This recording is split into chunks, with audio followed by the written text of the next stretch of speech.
Chapter 6, Fundamental Rights and Duties. In the previous chapter, we studied how the Constitution of India was written. We also studied the main objectives of the Constitution. One way of ensuring that the objectives are achieved is to guarantee fundamental rights to the citizens. In this chapter, we shall study the rights included in the Constitution and why they are important. Introduction. Today, most countries, through their constitutions, grant rights to the citizens. The aim of such rights is to help in the all-round development of the people. Rights are necessary also for strengthening democracy. The fundamental rights, therefore, constitute a very important part of a constitution. I thought that uprisings in Tunisia or Egypt took place because those governments did not accept people's rights.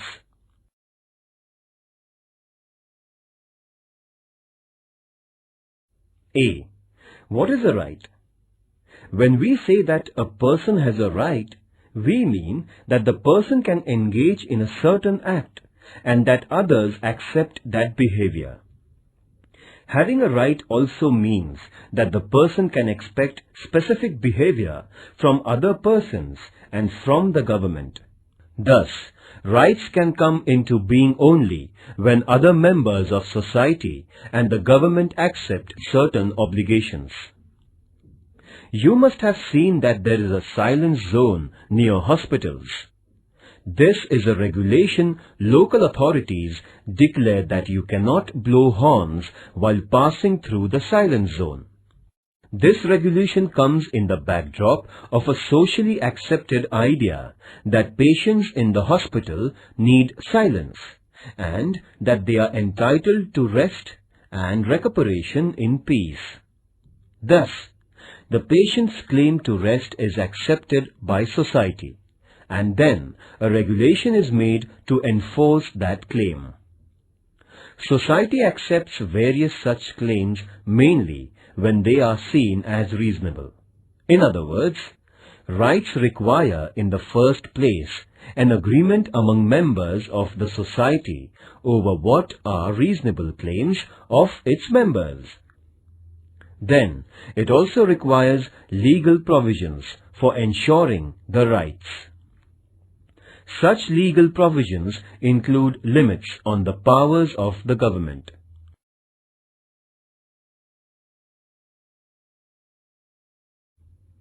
As you will learn later in Standard 10th, limits on the powers of government are seen as an important component of democracy.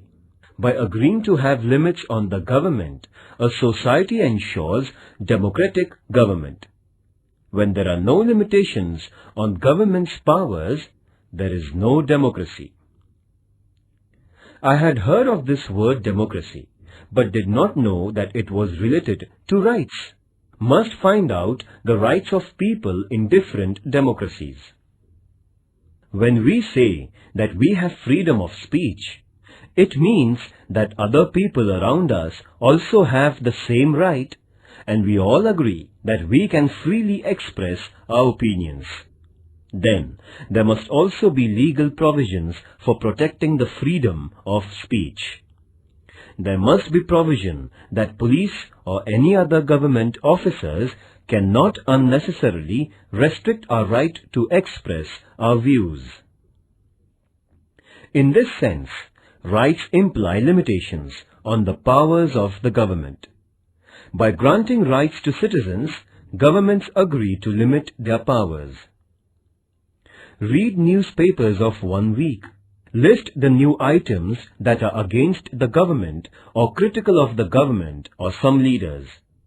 What would happen if the government said that you cannot publish any news that is against the government or cannot publish news items that criticize the government? By allowing publication of news opposed to it, the government accepts certain limitations. This is also known as freedom of the press. This freedom is part of a freedom of speech.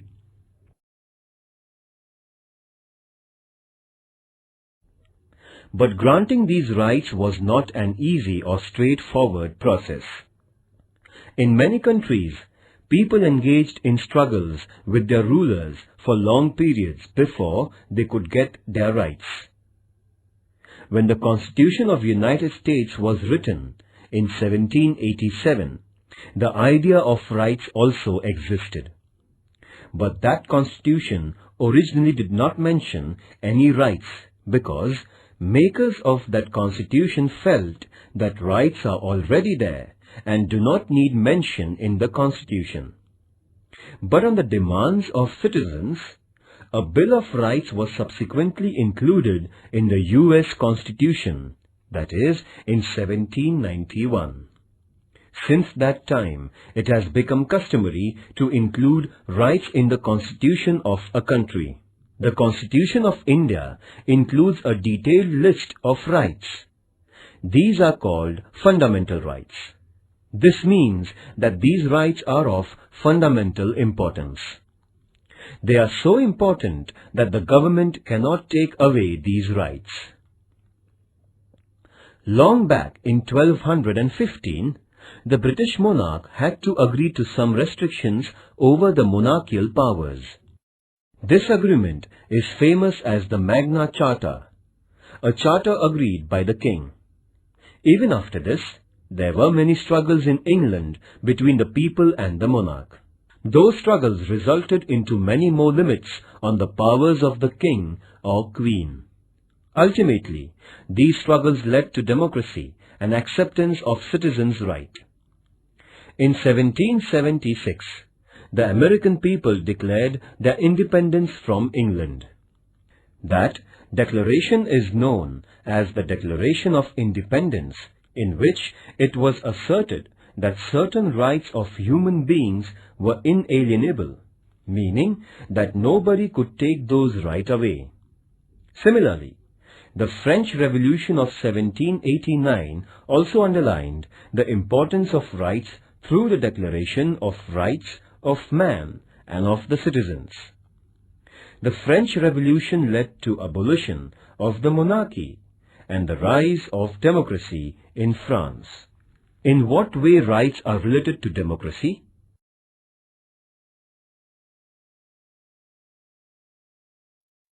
Educational and cultural rights. India is full of diversity. People in a country speak different languages, follow different religions, adopt different cultural practices, and celebrate different festivals. This is possible only when we do not force people to give up their own cultural practices and adopt the culture of the majority. In every part of the country, some cultural or linguistic groups will be in a minority. Do they have to follow the culture of the majority? Freedom means that minorities should be free to adopt and practice their own culture. The Constitution has guaranteed such cultural diversity by protecting educational and cultural rights of minorities. A group belonging to language-based minority or religious minority will have the right to protect its culture and to form educational institutions.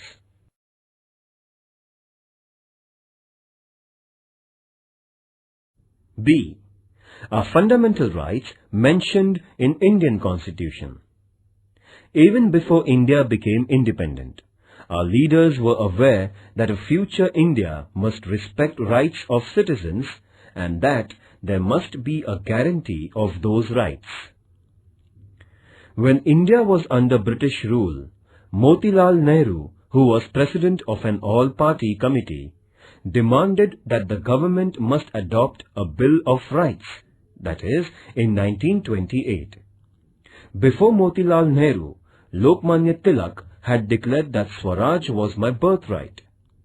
And before Lokmanya Tilak, Mahatma Phule had recognized the importance of education and equality as rights of human beings. These ideas form the origin of our rights today in free India.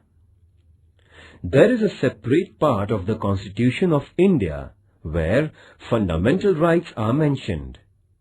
These fundamental rights include liberty, equality, right against exploitation, right to freedom of religion, cultural and educational rights, and right to constitutional remedy.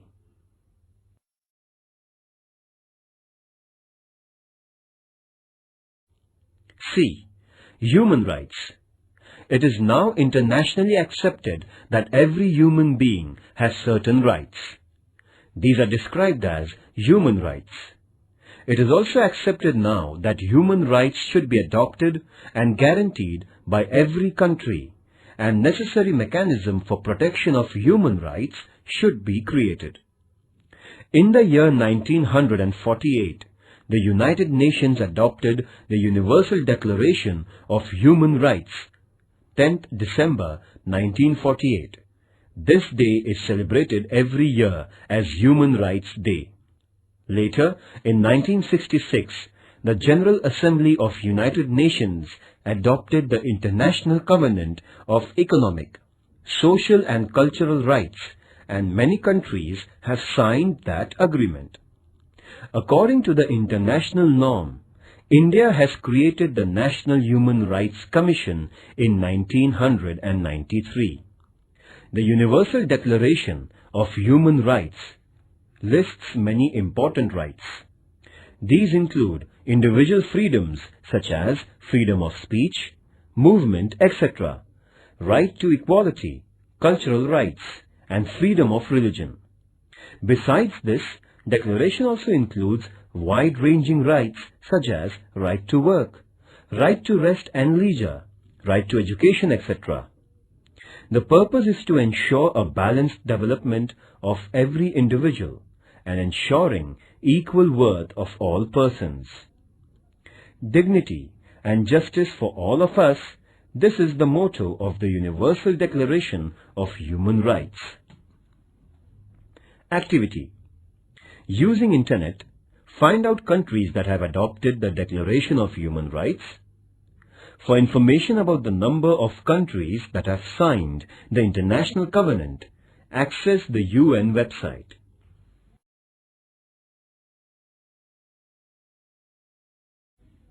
D. Citizens' duties.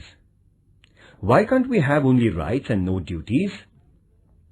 It is often said that rights and duties are two sides of the same coin. Do you know what it means? Let us take an example. Right to equality means that men and women must have equal status and equal treatment. Does this happen in real life? Unless all members of society respect this right and fulfill the duty of treating women as equal, this right will never fully come into being. Therefore, it is the duty of every citizen not to engage in domestic violence against women and to oppose ill treatment of women, because women are not treated equally and practice of female foeticide is prevalent. Is it not a duty to respect women as equal citizens? You will now understand why duties are important for the fulfillment of rights. Just as society must respect our rights, society expects that we accept certain responsibilities as our duties. Some duties are listed in the Constitution as a fundamental duties. These include to respect the Constitution, to respect national flag and national anthem, to protect the country, to adopt a feeling of brotherhood towards all citizens of India, to protect the environment, to adopt a scientific approach, etc. Is there punishment if these duties are not performed? Ecological balance. Human beings are dependent on environment for air, water, trees and minerals. If we use these natural resources indiscriminately, that leads to environmental degradation. Our present generation may be happy to use as many trees as it can cut down, but what will happen to later generations? Already, over-exploitation of natural resources is leading to crises such as drop in rainfall, rise in temperature, and many other environmental hazards. This only shows the importance of duties. It is not our duty to use the natural resources carefully. Think of others and think of our future generations. Activity. Obtain a copy of the Constitution of India and make a list of fundamental duties. Discuss in your class why these duties are important. I can now see the link between rights and duties.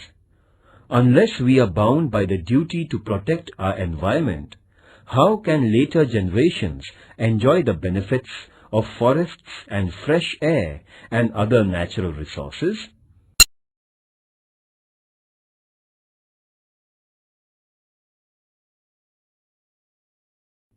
Right to equality. Democratic government means that the government is not arbitrary. It works according to rules and regulations. But what if rules were only applied to some people and not to some others? It would still be an arbitrary government. Therefore, there must be the same rules for everyone. This is the principle of equality before laws. Our Constitution guarantees that all persons will be treated equally by the government. Equality means that persons will not be treated differently just because of the gender, religion or caste, etc. Right to equality also means that everyone will get equal opportunities. Remember that there are many inequalities in our society, and to remove those inequalities is the objectives of our Constitution. Therefore, it is the responsibility of the government not only to treat all persons equally, but to implement policies that will bring equality in our social relations.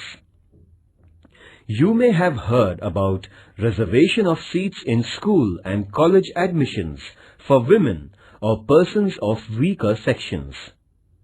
This is an example of government's efforts to bring equality.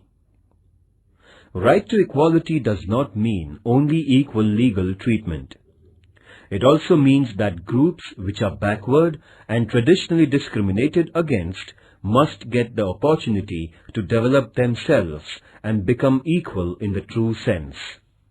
Thus, right to equality puts a responsibility on the government to remove injustice and inequality.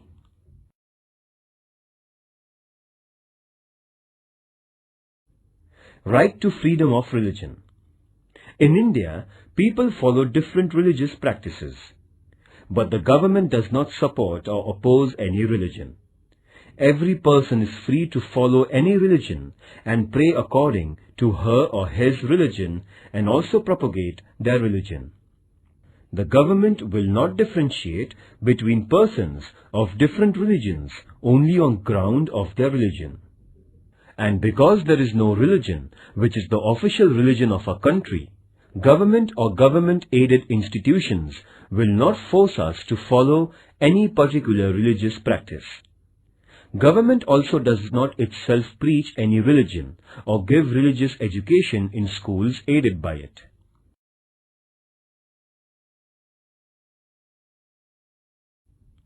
Right to information. Similarly, the right to information is now enforced, though it is not part of our fundamental rights. Citizens cannot judge the government if they do not have enough information.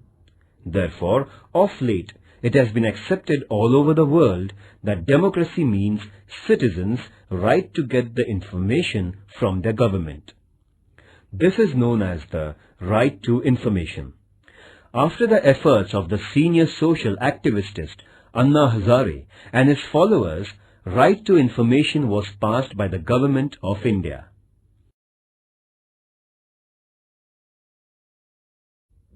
Right to liberty.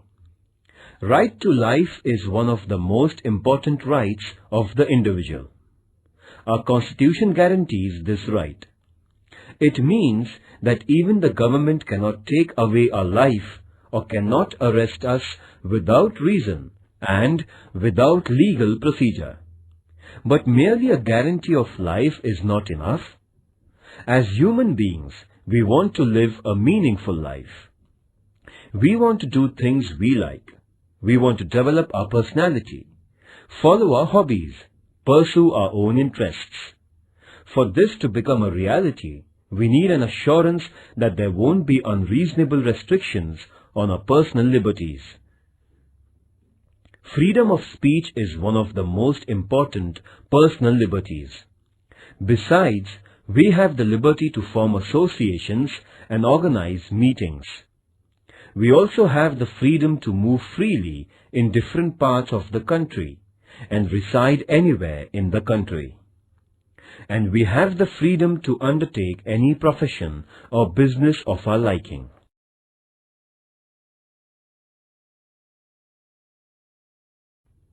Right to constitutional protection. So far we listed the rights guaranteed by the Constitution. But what do we mean by guarantee? If our right is violated, we can go to the government for protection. But what will happen if some officer or the government itself violated or did not respect our rights? In such situation, we have the right to move the courts. This is also called as right to constitutional remedy. Court will decide if the government has wrongly interfered with our rights, and if so, ask the government not to do so. Judiciary is the protector of our rights. This provision makes our fundamental rights truly guaranteed. First, what is the importance of right to equality? Second, why is the right to constitutional remedy the most important right? Activity. Imagine we had right to liberty but not the right to equality. What would be the result?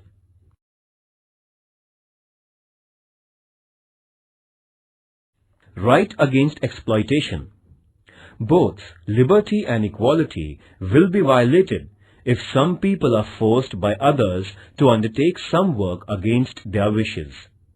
Because of poverty, there used to be many people who would take loans from private moneylenders, and the moneylenders would then force them to work without payments until the loan and interest are repaid. This practice was known as forced labor or wait. The Constitution has declared such practices as illegal. There will be no slavery in any form, and nobody will be treated as a bonded labor. Another fallout of poverty is that children from poor families are required to undertake work and earn money. As a result, children are sometimes employed in very hard and dangerous jobs, such as the job of making firecrackers. The Constitution has banned such practices because these involve exploitation of children. Children below the age of 14 years of age cannot be employed in hazardous jobs.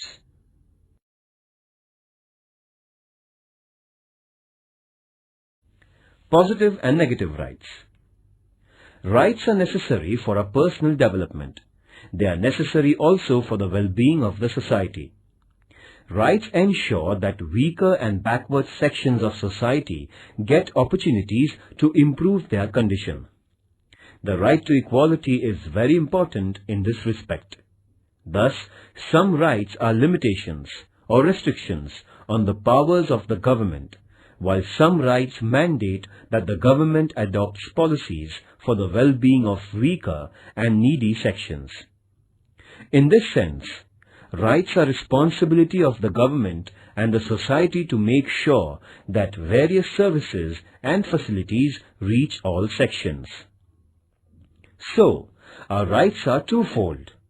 Some rights are restrictions on government, what the government cannot and should not be doing. Let us call them negative rights, because they tell us what the government should not do. On the other hand, some rights tell what the government should do. These are positive rights.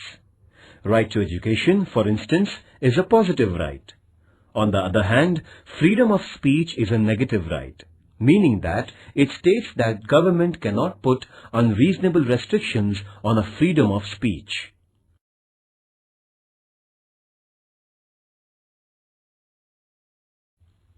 Other rights. The idea of rights does not stop only at fundamental rights. For instance, we know that citizens of India enjoy the right to vote. This right is not listed in fundamental rights, but it is part of our constitutional rights. Even after the Constitution was written, the scope of our rights has been expanded. For example, we now have the right to education. Under this right, all children between the age of 6 and 14 are entitled to education. Activity. Collect the information about right to education. Discuss in your class the importance of right to education.